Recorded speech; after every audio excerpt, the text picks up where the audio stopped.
This is the Sic Em Podcast. The Sic Em Podcast is a production of Baylor Athletics. Now, here are your hosts, Brooke Bednarz and the voice of the Bears, John Morris. Hi, everybody, and welcome to this week's Sic Em Podcast, a production of Baylor Athletics. John Morris, Brooke Bednarz, our final Sic Em Podcast for the school year for 21-22. And, Brooke, no better way to finish up than with Baylor's Director of Athletics, Mack Rhoades. Absolutely. I mean, when we look back, I cannot believe, first of all, that we've had 2 whole years of the Sic Em Podcast. Nice. It's been so fun. We've seen so much confetti fall, and the only way we could even possibly begin to wrap up such a successful year is with Mack Rhoades. So thanks for coming.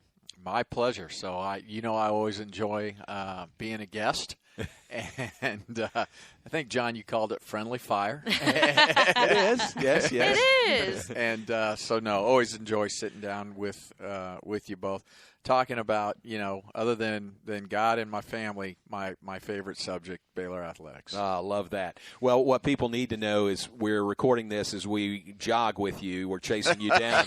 It's the only time we could get with Max. Pretty much. During his daily jog. No, you do that. That's kind of, you have to do that every day, don't you? I really do. It's for my sanity, and it's, when I can just kind of escape from being entrenched in all of the things that are going on. And so it allows me to maybe think about some things a different way, have a different perspective, maybe sometimes even cool down if I've gotten a little heated about a particular issue or something. But it's my way. Just that's my alone time. Yeah. So something that I absolutely crave and need every day. Cool down in that Texas heat. Oh, it is hot.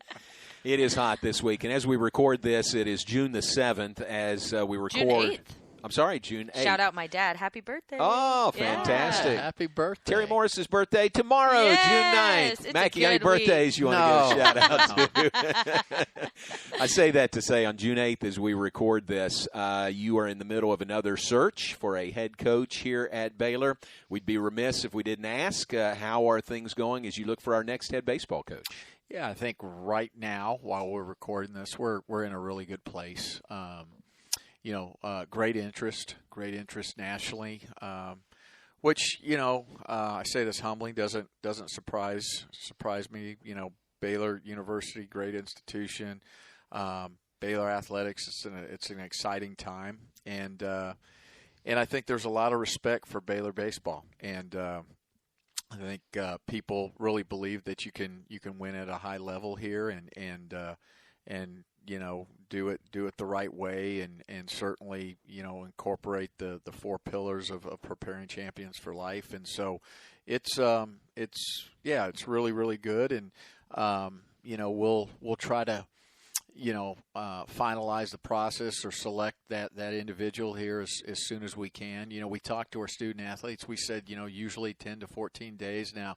It's a little fluid because candidates that are still playing and so how do you work with that and the particular timing of that. So but I think that we'll probably be within that 14-day range and again excited about it. Great candidates, great interest, and look forward to that next chapter. Well, you have had a lot of success in hiring solid head coaches across the athletic department since you've been here. John and I are very fortunate to get to work with them and visit with them. But what would you say when you're looking at all of these candidates for baseball, for football, whatever the sport may be in your time here so far, it makes a good fit? What are those characteristics that when you meet them is like you are the perfect person to fit in the family of Baylor Athletics head coaches? Yeah, that's Brooke. I appreciate that question. It's a great question. It's probably a really complicated question, and so if it wasn't, then your job would be easy. Yeah. And so how do I answer that in a really simplistic way? I mean, there's some obviously non-negotiables, right, for us, and you always start there, and for us it's mission fit, right? Somebody that really values what Baylor is, our Christian values, that they embrace it in a way that they actually look at it as an advantage for them as a head coach here, and so it starts there, and certainly there's all of the coaching stuff, etc. But there's probably three characteristics that stand out for me. It's intellect, it's humility, and it's self-awareness. And I think if you have those three things, I use the word evolve. You're going to continue to evolve as a human being. You're going to continue to evolve as a leader, as a coach, and in all of this, right? We're hiring a coach, but it's bigger than that, right? We're hiring a leader of young people, and there's a lot going on right now in society, and all of the pressures and mental health, and so you better make sure that you hire somebody that's going to connect with your student athletes, and again, always in this process of growing and evolving and holding staff accountable. So those are some of the things, and we always start with phone interviews, and I would say 95% of our phone interviews, and it's usually just me with that candidate. It's about fit, and it's about those characteristics. It has nothing to do with whether they can coach, or what's your philosophy offensively, defensively. Those are, or even staff. Those are things that come at a later point in time in the in-person interview. Wow. Even given that criteria of the fit, you said it earlier, there's some really good candidates out there, a really good pool of candidates for what is a really good job here at Baylor. Yeah, no, it's a great job, and I'd be remiss if I didn't say thank you to Coach Rodriguez.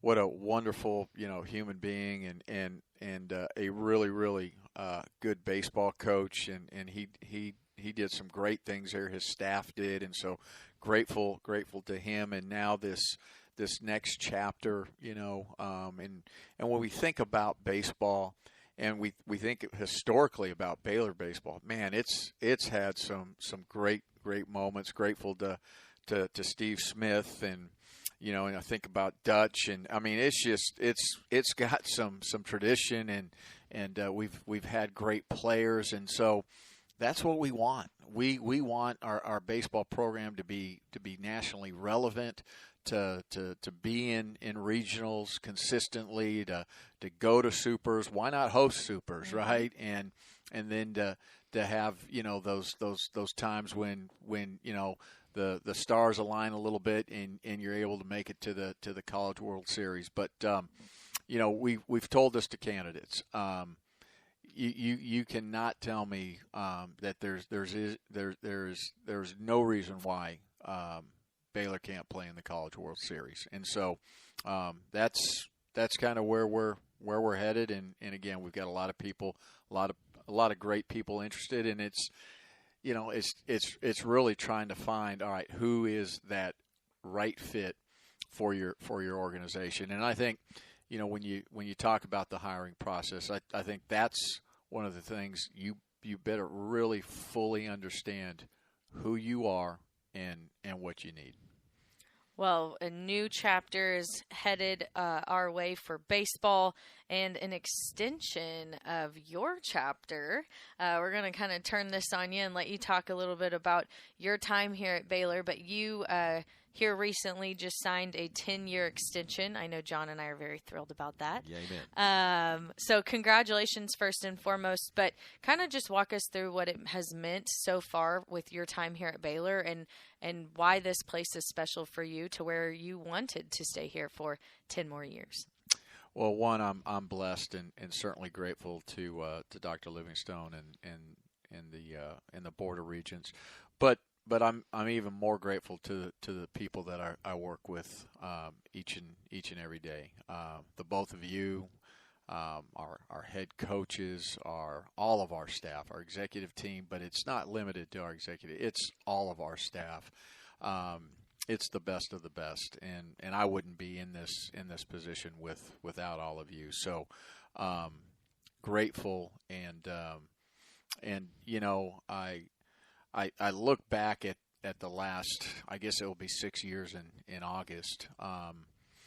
It's been a lot of hard work by a lot of great people. I think we've really focused on culture and who we are and standard and holding people accountable to standard, and our mission statement and our operating principles, one standard, one accord, and our purpose, our vision, preparing champions for life, in the 4 pillars, and I don't think we've compromised any of that. I think that we've put that stake in the ground, and that's who we're going to be. And even when it's really difficult, we're not deviating from that. And then I think we've done a really good job of evolving and changing as needed, and meeting on the challenges that have been presented and before us, and whether it's been COVID or coaching change in football, or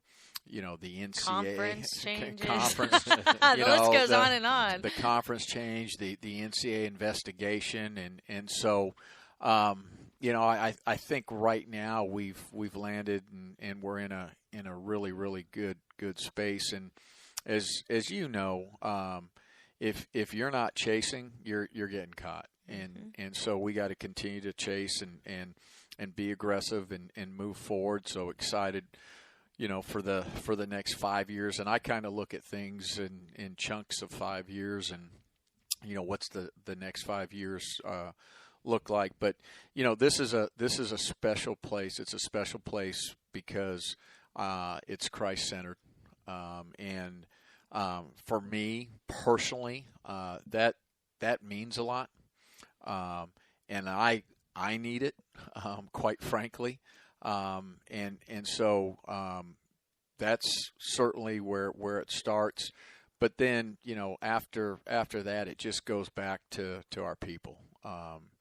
We've got great people, and certainly none of us are perfect. But, we've said it before. I think I've said it on this podcast. You win with people, and you really, really do. And you get the right group of people together with a common vision, with a plan in terms of how to achieve that vision, accountability to that vision, that plan, execution of that plan at a high level, and there's no limit to what you can accomplish. And so this place is special because of the people. And so, I think the next 5 years, it's really intriguing and interesting for me with all of the change right now in terms of the landscape of college athletics, whether it's name, image, and likeness, transfer portal. Who knows what else is coming? The modernization of rules, no staff limits, potentially, no limits to how you may be able to recruit other than just regulation on recruiting days. I mean, there's just a lot that may transpire here in the next couple of years. And I think I don't know. My gut tells me that Baylor's going to find its way, and rather than this challenge, because you automatically go to money, right? And the way it's at least looks like it's being set up is those that have the most money will be the most successful. And that's probably what I'm most proud of right now. We don't have the most money. We don't, and we know who we compete with within just the state of Texas. And I think there's even going to be a bigger emphasis on that in the future. And we're going to double down on our culture. We're going to double down on our purpose, our vision. We're going to double down on our people. Not not saying we won't need money, but because we will, but we don't need the most. And I think this will be a great opportunity for us to shine in the midst of a lot of chaos and potentially people chasing the wrong thing. So I'm excited about it. Part of that vision moving forward are some new facilities we have on the drawing board, but moving past the drawing board stage. What impact will they have on our student athletes, on our programs, overall athletic department with these new facilities that are coming online?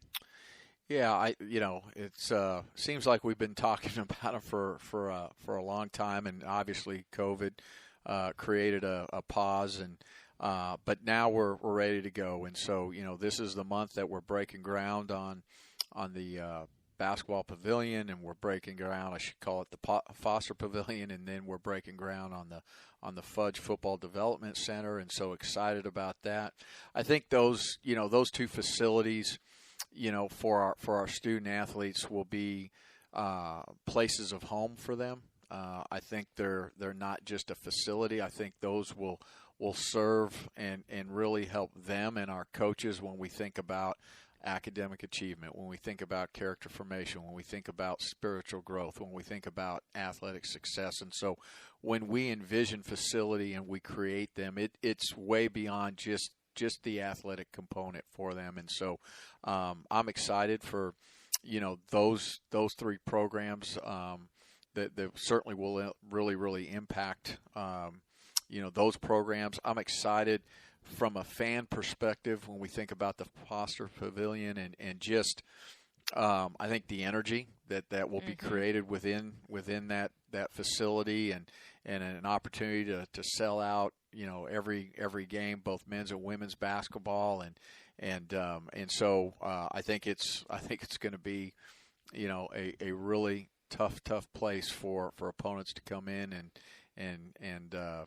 and play well and win. I think it really will provide us a home court advantage. And then I think by doing those two projects, the byproduct is now all of a sudden Farrell Center becomes the home for our 7-time national championship acrobatics and tumbling team and volleyball.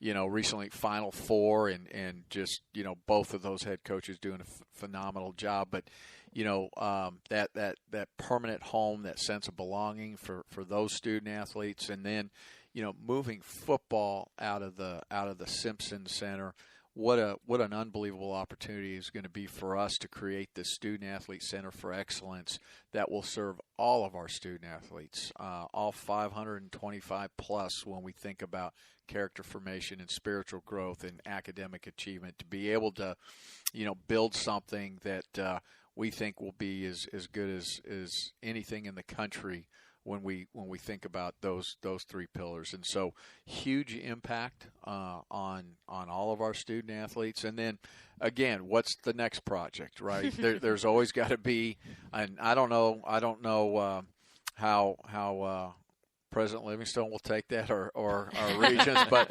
there's going to be a next. There's always got to be something next. There does, and so what is the next big project after that? That's what we're working on right now. There's certainly a lot of smaller projects that we'll continue to do and have done over the last 5 years. Well, I know those groundbreaking days will be very exciting and definitely something to celebrate.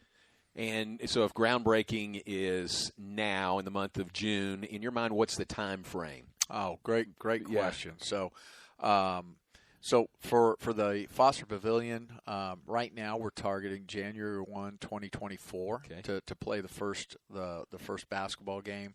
So really targeting the Big 12, the conference season to be played in there. And again, the pavilion, two components, right? It has the arena component and then it has the development center component. And so development center component probably won't be finalized until that spring 24, summer of 24, which works out perfectly. The basketball programs wouldn't be able to transition and move offices from Farrell Center to the pavilion during the season. Mm-hmm. So, that will work out nicely for us. And then I think football, has an opportunity to be completed again that probably early spring of 2024. Okay. So that'll be a good year.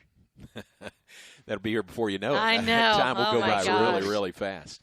How about one of the pillars that you talk about, and certainly those are 4 equal pillars, but academic achievement is one of those. And as we reach the end of a school year, the end of an academic year and an athletic year, boy, the academic achievement has been really, really high for Baylor Athletics across the board again this year. Yeah, it has, and when you have success, right? It's when you get there, it's hard to stay there, and I'm really proud of our student athletes and our head coaches and our academic team. We've achieved at a high level academically and for many years, and we continue to do that, and we continue to just set that bar higher and higher again. And so you think about the 94% graduation success rate, and that was an all-time record, and the 8th straight time, 12th overall that we've led the Big 12, and you think about, I think it was 10 of 17 of our sport programs had a 3.30 wow. GPA or higher for the 21-22 academic year, and I could go on and on. We had five sport programs have their all-time best GPAs, and we had for football, men's and women's basketball, over a 3.0 for the first time, and so they've been relentless.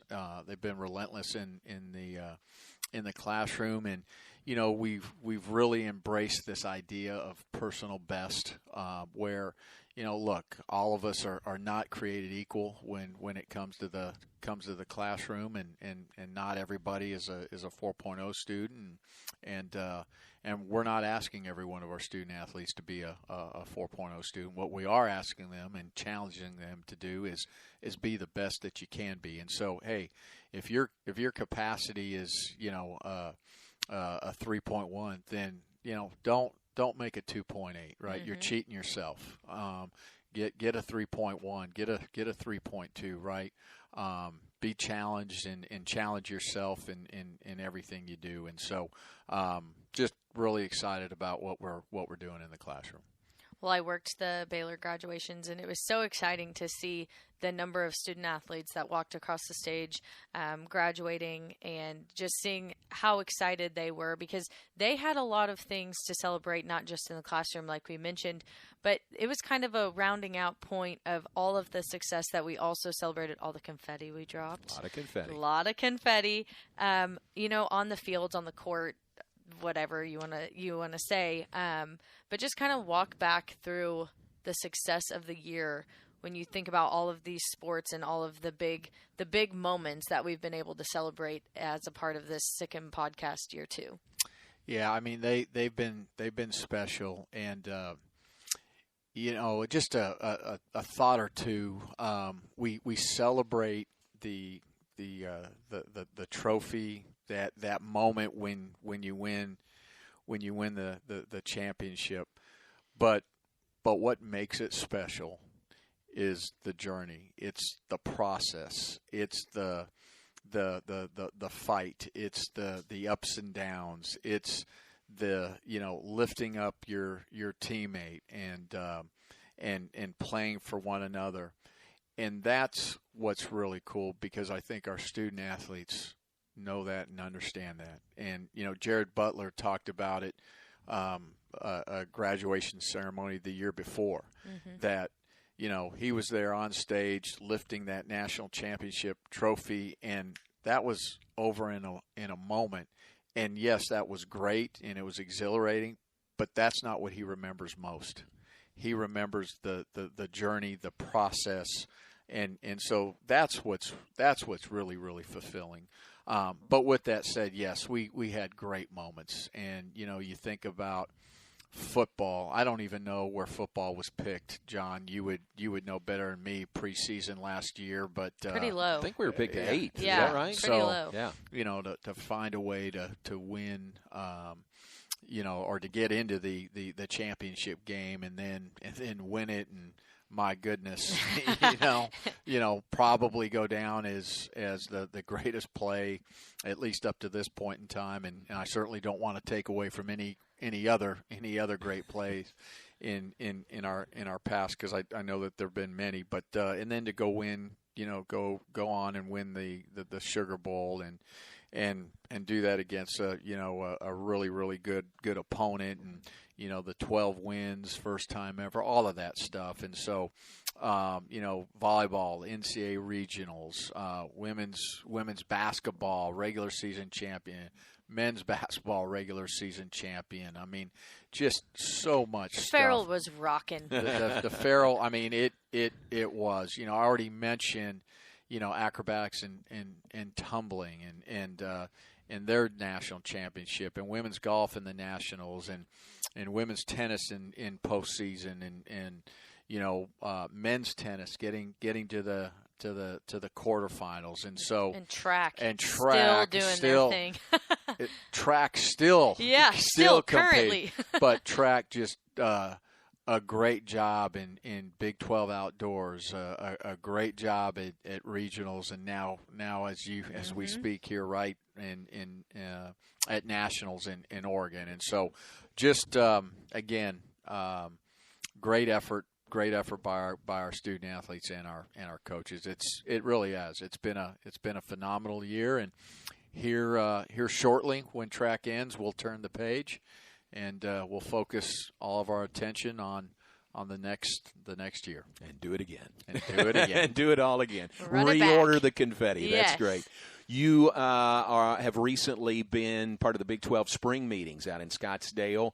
What Big 12 state of flux with the 4 new schools coming in, 2 leaving eventually, but Baylor in a really good position. What was the feeling you got, or what was the news you can share with us out of the Big 12 spring meetings? Yeah, so we, I think it was the first week of May, we had spring meetings out in Scottsdale, as you mentioned, and that was the athletic directors, the SWAs, and then football, men's and women's basketball head coaches. And so that was a really, really good time together, and really having a lot of conversation about these potential changes in the NCAA. And then just last week we had business meetings in Dallas, and that were that consisted of the presidents and our faculty athletic reps and our SWAs and the athletic directors. And here's what I'd say about both meetings. A lot of energy and a lot of excitement in terms of the future. The 4 new members were at both sessions, and it was great to have them part of the room in the meetings. And I would just say there's this great sense of optimism, and again, I mentioned the word energy, and make no mistake, the Big 12 will continue to be formidable. It will continue to be Power 5, one of the top 5. I think right now all of us are thinking about how do we make sure that we're just not part of Power 5, one of 5, but how are we number 1 of 5? Mm-hmm. And what does that look like, and what are some of those things that we can do to create value? I think, again, a lot of optimism as we go into a TV contract negotiation, and so everything positive. As we know, BYU has publicly announced they'll join July 1, 2023.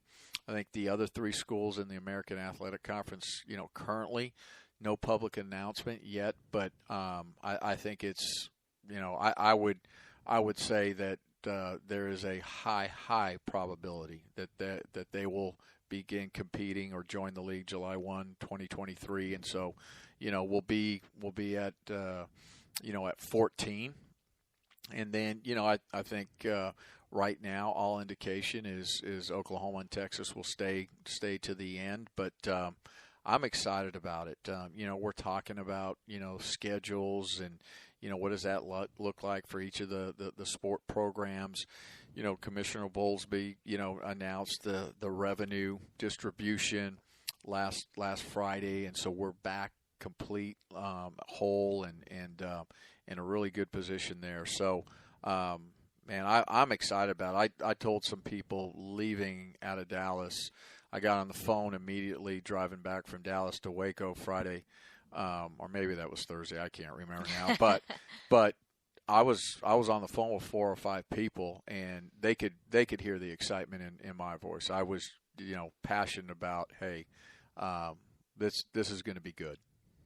Well, and looking ahead to the future, obviously the expansion of the Big 12 and bringing in those 4, we do get to look ahead to football season, and we get to go to one of those 4 in that home and home series with BYU. So it's as if, a little taste. We get to have some Baylor fans go up to Provo, and it's going to be an exciting time in the fall as we not only continue to build off of the success of Baylor football with that Big 12 championship and the Sugar Bowl, but we also get to see Coach McGuire and his new assistant staff with volleyball, as well as Coach Leonard and her entire new staff with soccer.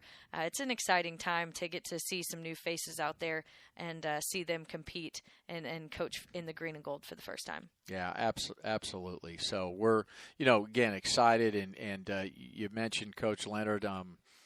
She's doing a tremendous job. I think they had a really, really good spring, and I know they had a really, really good spring, and a lot of new faces there, and so we'll be excited to see her compete for the very first time. And as you mentioned, new places, but again, we're gonna find a way to continue to be relevant, and I think we are doing all of these things. At a high level when we think about our 4 pillars, and I really believe this. It's because we're not trying to be like everybody else. That we're unique, and we embrace that, and I think we really promote that, and so I think again this understanding of who we are.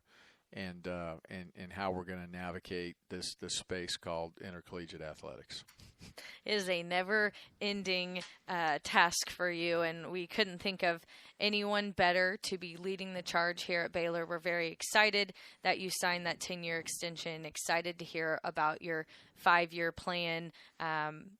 When we look ahead to the groundbreaking of those facilities, we're so thankful to those donors that are making that possible for all of our student athletes, and a lot of great things coming our way as we, we're able to look back and remember those very special moments that we had this year. It's hard to believe that it has been another year of Baylor Athletics and another year of the Sic Em Podcast, but like we said at the beginning, we couldn't think of anyone better to help us wrap it all up and to celebrate all of those big moments again. And we just want to take a moment to thank you for being on the podcast, and we know you're really busy, so thanks for squeezing some time in with us. Oh man, I am so blessed to be able to be on the podcast and spend time with you and John, and so thank you for the opportunity. Absolutely. Well, good luck with everything else as it comes your way. That is a wrap of year 2 of the Sic Em Podcast, if you can believe it. We will be back with more, hopefully visiting with a new head baseball coach later on in the summer, as well as getting back to things for year 3 of the Sic Em Podcast in the fall as we dive into football, volleyball, and soccer. Another great year of Baylor Athletics headed our way for sure. For John Morris, the voice of the Bears, myself, and Mack Rhoades, the Vice President and Director of Intercollegiate Athletics, thank you for tuning in, and that's a wrap on this week's episode of the Sic Em Podcast. You've been listening to the Sic Em Podcast. The Sic Em Podcast has been a production of Baylor Athletics.